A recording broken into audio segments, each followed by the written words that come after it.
حسن جس نے اپنا تعلق کشمیری مجاہدین کی تنظیم سرفروش سے ظاہر کیا تھا، اس نے جہانگیر کو بتایا کہ مجاہدین کے حلقوں میں اس کے نام کی شہرت ہے اور وہ لوگ بھی اس بات سے پریشان تھے کہ جہانگیر دشمن کے ہتھے چڑھ گیا ہے، لیکن انہیں امید نہیں تھی کہ اسے یہاں سری نگر کے نزدیک لا کر رکھا جائے گا۔ شاید دشمن نے حفظ ما تقدم کے طور پر اسے سوپور سے دور رکھا تھا تاکہ مجاہدین کو اس بات کا علم ہی نہ ہو سکے کہ وہ کہاں ہے، کیونکہ بھارتیوں کو یہ خطرہ لگا ہوا تھا کہ جہانگیر کی گرفتاری مجاہدین کے لیے ناقابل برداشت ہوگی، اور جیسے ہی انہیں یہ علم ہوگا کہ اسے کسی انٹروگیشن سینٹر میں رکھا گیا ہے، وہ تمام احتیاطیں بالائے طاق رکھ کر اس انٹروگیشن سینٹر پر حملہ کریں گے۔ حسن کی زبانی ہی جہانگیر کو اس بات کا علم ہوا کہ وہ سوپور سے دور سری نگر کے نواح میں واقع را کے خصوصی انٹروگیشن سینٹر ریڈ 20 سے فرار ہو کر یہاں پہنچا ہے۔ اس نے جہانگیر کو بتایا کہ اس تفتیشی مرکز سے اس کا فرار کسی معجزے سے کم نہیں، کیونکہ آج تک یہاں سے فرار تو دور کی بات ہے، کوئی مجاہد زندہ بھی آیا ہے تو اپنے مکمل جسم کے ساتھ نہیں۔ اس انٹروگیشن سینٹر میں آنے والوں کو یا تو بے پناہ تشدد کے بعد جان سے مار کر ان کی لاش کسی ندی نالے کی نظر کر دی جاتی ہے، یا پھر ان کے ہاتھ پاؤں توڑ کر انہیں نشان عبرت بنا کر کسی جیل میں زندہ درگور کر دیا جاتا ہے۔ حسن نے اسے بتایا کہ اگر کوئی بے گناہ بھی یہاں پہنچ جائے تو بھارتی اسے بھی زندہ باہر نہیں جانے دیتے۔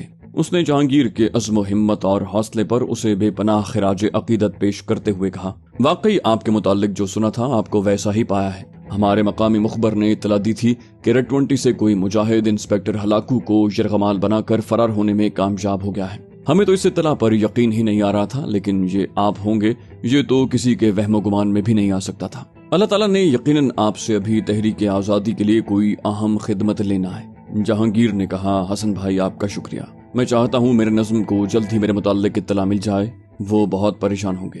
حسن بولا، آپ مطمئن رہیں، اب آپ اللہ کے فضل سے محفوظ ہاتھوں میں پہنچ چکے ہیں۔ جب ہمارے سرفروش ساتھیوں کو علم ہوگا کہ آپ ہمارے مہمان ہیں تو انہیں کتنی خوشی ہوگی، کاش آپ اس کا اندازہ کر سکتے ہیں۔ فی الوقت تو آپ سب باتوں کو بھول جائیں۔ یہ کہتے ہوئے اس نے آگے نزدیک ہی دھرے ایک سماوار سے کپ میں قہوہ انڈیلنا شروع کر دیا، پھر گرما گرم قہوے کی پیالی اس کو تھما دی۔ وہاں شاید کھانے پینے کا ذخیرہ موجود تھا۔ تھوڑی دیر کے بعد اس نے جہانگیر کے لیے گرم گرم کھانا تیار کر کے رکھ دیا۔ گرم کھانے اور قہوے نے اسے قدرے سکون پہنچایا اور اب اس کے زخموں سے اٹھنے والی ٹیسوں کو بھی قدرے افاقہ محسوس ہو رہا تھا۔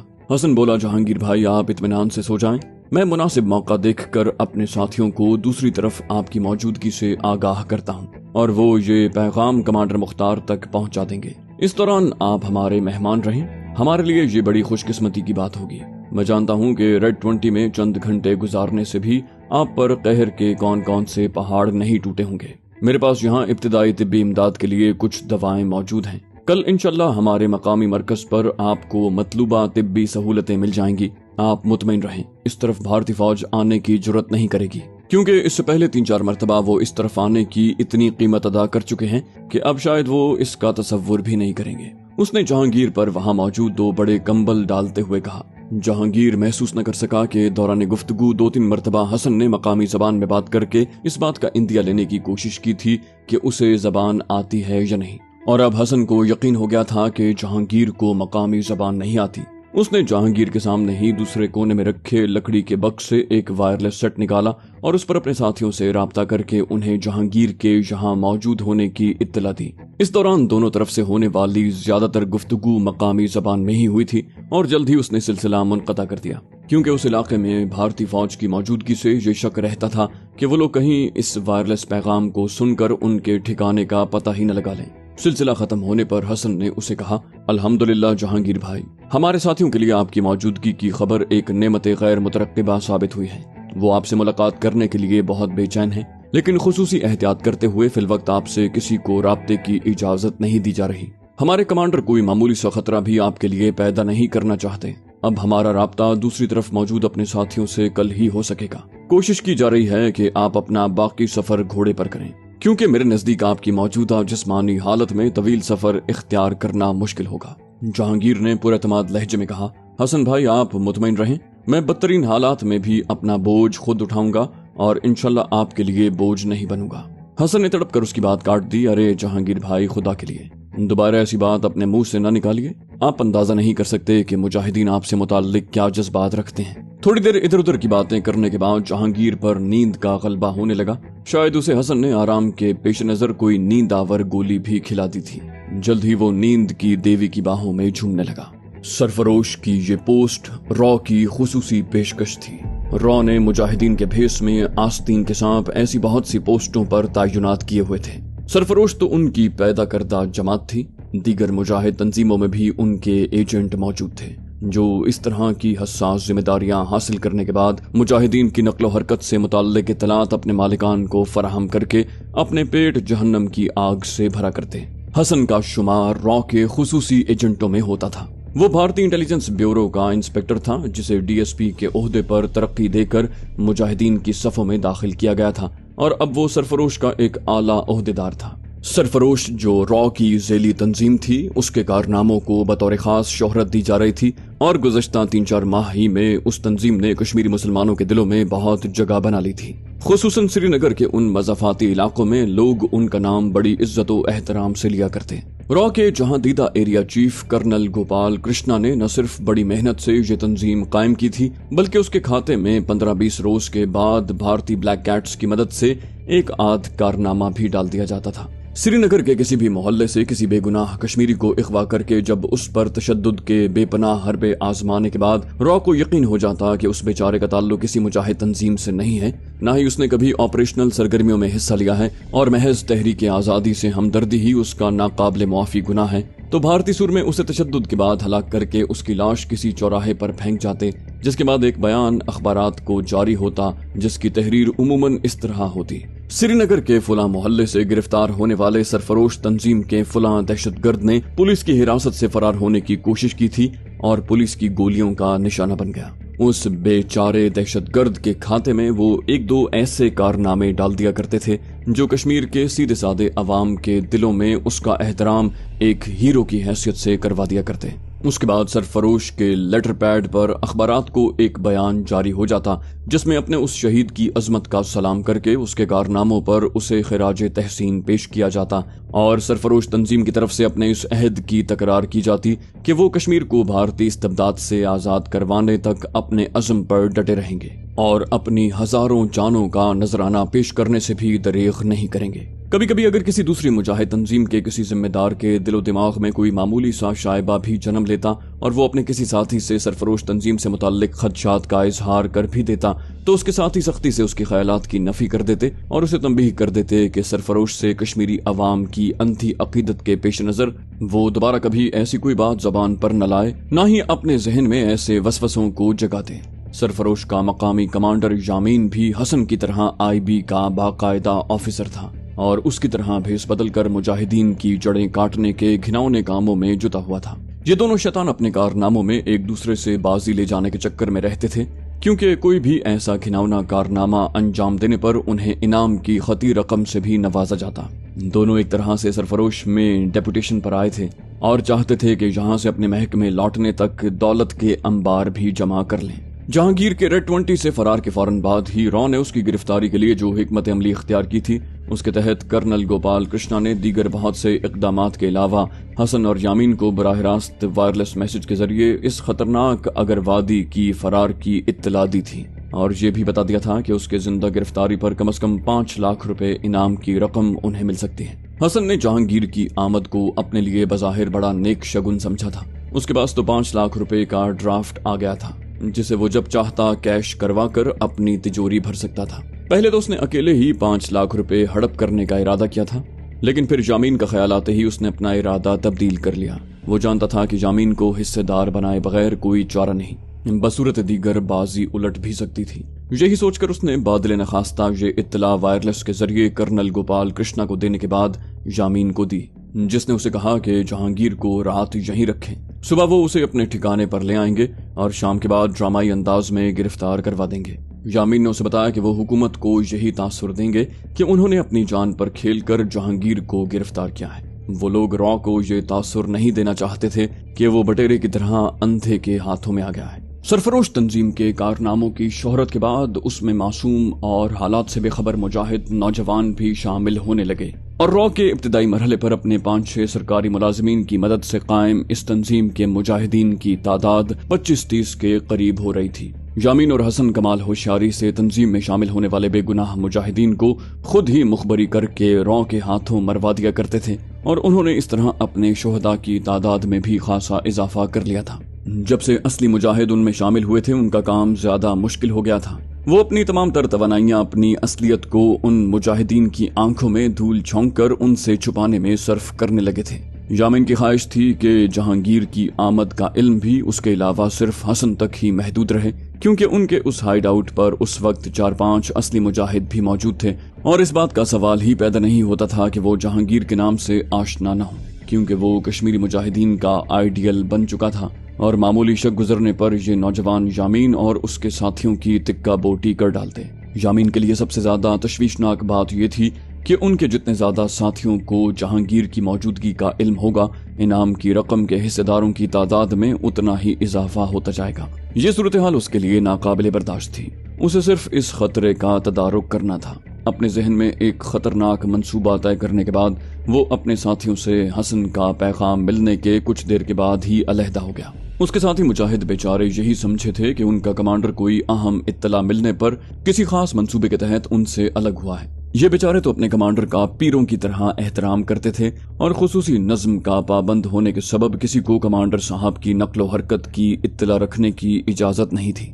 अलबत्ता कमांडर के इल्म में सबकी नक्लो हरकत की इत्तला होना जरूरी थी, ताकि वो जब चाहे किसी को कुर्बानी का बकरा बनाकर उसकी नक्लो हरकत से रॉ को आगाह करके अपना काम भी करता रहे। ये पैगाम उसे रात के पहले पहर मिला था। थोड़ी देर के बाद वो अकेला हसन की तरफ जाने की तैयारी कर रहा था। उसने अपने उस खुफिया ठिकाने पर मौजूद घोड़े के जरिए सफर का इरादा किया था। यही एक तरीका था जिसके जरिए वो अगले रोज तक जहांगीर को अपने घर पर रख सकता था, जो पहाड़ के दूसरी तरफ मौजूद आबादी में था और जिसका इल्म सिवाय रॉ के और किसी को नहीं था।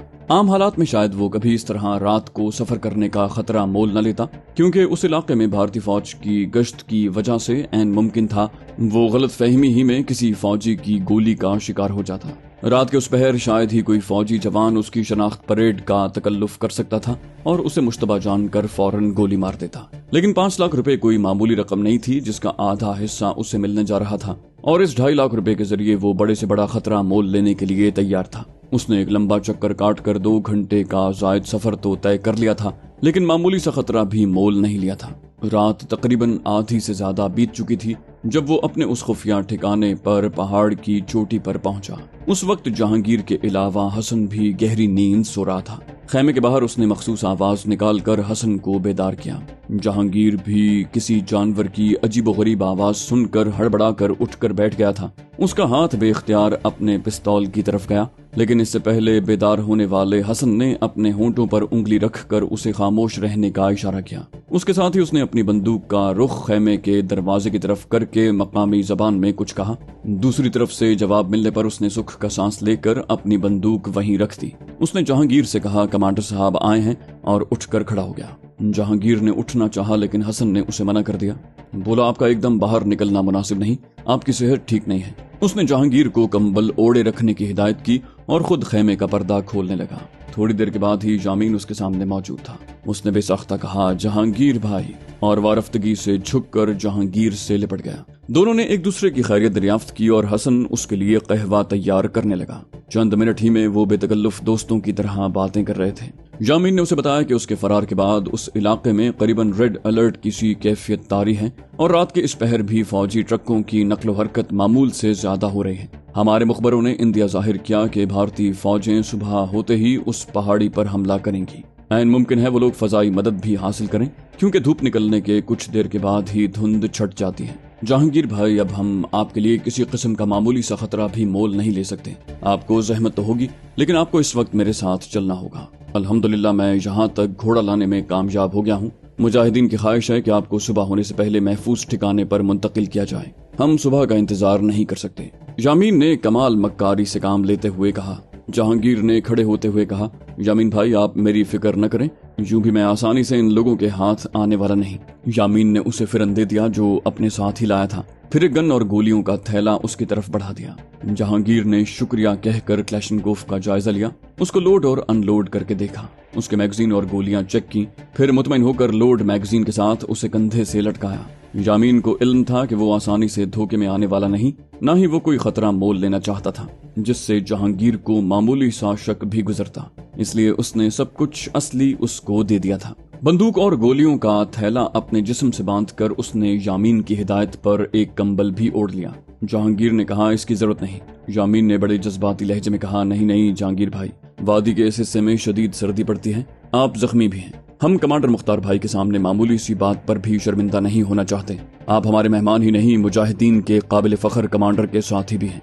आपके 2-3 कारनामों ने कश्मीरी अवाम के दिलों में आपके लिए बेपनाह अकीदत पैदा कर दी है। आपकी हिफाजत तो हमारा फर्ज है, और इस फर्ज में अगर मामूली सी कोताही भी हो गई तो शायद मैं खुद को सारी जिंदगी माफ न कर पाऊं। जहांगीर को यूं लग रहा था जैसे अगर उसने दोबारा यामीन को कुछ कहा तो वो शिद्दत जज्बात से रो देगा। दोनों खेमे के बाहर आ गए जहां हसन घोड़े की बाग पकड़े खड़ा था। उन्होंने जहांगीर को अखलाकी दबाव के साथ घोड़े पर सवार करवा दिया, जिसकी बागें यामीन ने संभाल ली थी। हसन उन्हें पहाड़ी के पहले मोड़ तक छोड़ने आया था, जिसके बाद वो गर्मजोशी से जहांगीर के हाथों को बोसा देकर वापस लौट गया। जहांगीर को उससे अलग होते हुए अपना दिल खासा बोझल महसूस हो रहा था। ऐसे जाननिसार और हमदर्द मुजाहिदीन से उसका पहली मर्तबा वास्ता पड़ा था। यामीन और हसन एक दूसरे से बढ़ चढ़कर उसकी खिदमत के ख्वाह थे। उन्होंने करीबन 4 घंटे का तवील रास्ता तय किया था। इस दरमियान 2-3 जगह सिर्फ चंद मिनट के लिए रुककर यामीन ने आराम किया, लेकिन जहांगीर के बज़िद होने के बावजूद वो कहीं भी खुद घोड़े पर सवार नहीं हुआ था। अलबत्ता रास्ते में कहीं कहीं घोड़े की सहूलत के लिए जहांगीर उसकी पीठ से उतरकर उसके साथ पैदल सफर करने लगता। वो इस तरह अकेला घोड़े की पीठ पर सफर करते हुए अपने ज़मीर पर कदरे बोझ महसूस कर रहा था, लेकिन उसने जल्द ही अंदाजा कर लिया कि उसके पैदल चलने से यामीन कदरे बेचैनी सी महसूस करने लगता है। एक मुजाहिद की अपने दूसरे मुजाहिद साथी के लिए इस बेपनाह अकीदत पर उसने दिल ही दिल में अल्लाह ताला का शुक्र अदा किया। दोनों उस वक्त श्रीनगर के निवाही इलाके में पहुंच गए थे। यहाँ एक पहाड़ी के दामन में बनी खूबसूरत आबादी के एक कोने में और आम घरों से कदरे हटकर एक मकान के सामने जाकर वो रुक गए। यामीन ने जहांगीर को वहीं ठहरने का इशारा किया। घोड़ा वो आबादी के आगाज में दरख्तों के एक झुंड में दरख्त से बांधा आया था। जहांगीर को उसने मोहतात रहने का इशारा किया, जिसने अपना हाथ बंदूक पर मजबूती से जमाया था। यामीन ने अपने घर की छोटी सी दीवार फलांगी और अंदर दाखिल होकर उसके लिए दरवाजा खोलकर उसे अंदर आने का इशारा किया। सुबह हो चुकी थी। दोनों ने नमाज इकट्ठे ही अदा की, लेकिन अभी तक धुंध इतनी ज्यादा थी कि हाथ को हाथ सुझाई नहीं दे रहा था। कुछ मकानों की बत्तियां रोशन थीं, लेकिन उनकी रोशनी मकानात की दीवारों तक ही महदूद थी। कोहर आलूद हवाओं ने रोशनियों को भी मुंजमद कर दिया था। मकान जदीद तर्ज का बना हुआ था। यामीन के मखसूस अंदाज से दस्तक देने पर एक बूढ़ी औरत ने दरवाजा खोला और उसकी शक्ल पर नजर पड़ते ही उसकी बलाएं लेने लगी। उसने जहांगीर का बूढ़ी औरत से तारुफ करवाया, ये मेरी माँ है। जहांगीर ने बड़े अदब से उन्हें सलाम किया। बूढ़ी माँ ने उसके सर पर शफकत से हाथ फेरा और उसे अंदर आने का इशारा किया। कौन आया है? शायद कमरे से मुलिका रसोई से किसी ने आवाज देकर दरियाफ्त किया। जमीला बेटी, इधर आजा, तेरे भैया आए हैं। बूढ़ी औरत का फिक्रा अभी बमुश्किल मुकम्मल ही हुआ था कि एक नौजवान लड़की कमरे के दूसरे दरवाजे से अंदर दाखिल हुई। जहांगीर के चेहरे पर नजर पड़ते ही वो ठिठक कर रुक गई। हमारे मेहमान हैं, साथी हैं। यामीन ने उसे अजीब से अंदाज में जहांगीर का तारुफ करवाया।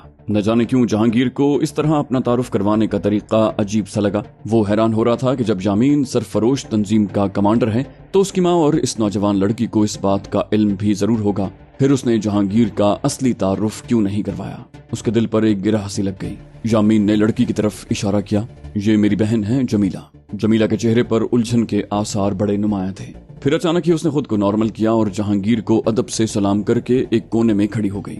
यामीन की माँ रिवायती अंदाज में उसकी खैरियत दरियाफ्त करती रही, जबकि जमीला जो दोबारा उलझन का शिकार होने लगी थी बोली, मैं आपके लिए नाश्ता तैयार करूं। ये कहकर वो रसोई में वापस लौट गई। चंद मिनट के बाद यामीन की माँ भी अपनी बेटी का हाथ बटाने का बहाना करके चली गई। यामीन बोला, जहांगीर भाई, इस घर को एक महफूज कला तसव्वुर करना। इस तरफ दुश्मन का ध्यान नहीं जा सकता। मेरे इस ठिकाने का इल्म सिवाय मुजाहिदीन के और किसी को नहीं।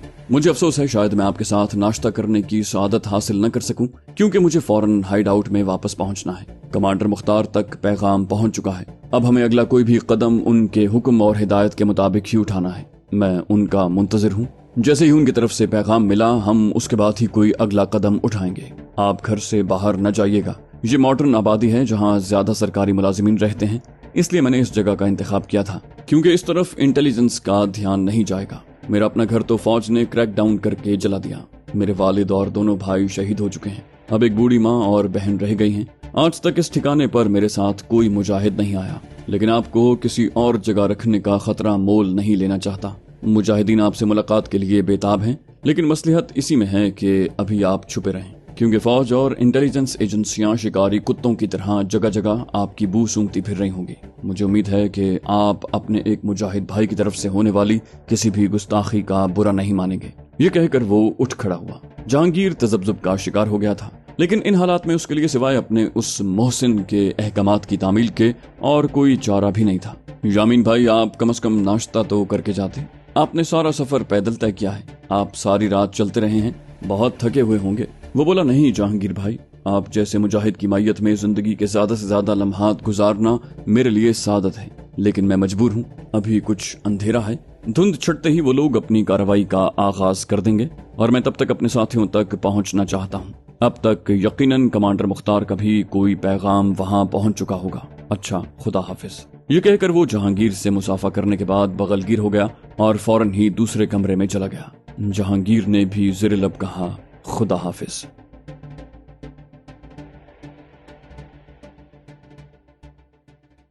तो दोस्तों, ये थी हमारी आज की एपिसोड। उम्मीद करते हैं आपको हमारी कहानी पसंद आई होगी। जाने से पहले इस वीडियो को लाइक कीजिए और शेयर करना मत भूलिए। कमेंट करके हमें बताइए कि आपको हमारी वीडियो कैसी लगी, और अगर अभी तक आपने इस चैनल को सब्सक्राइब नहीं किया तो इसे सब्सक्राइब कीजिए और बेल आइकन दबाकर ऑल नोटिफिकेशंस ऑन कर लीजिए।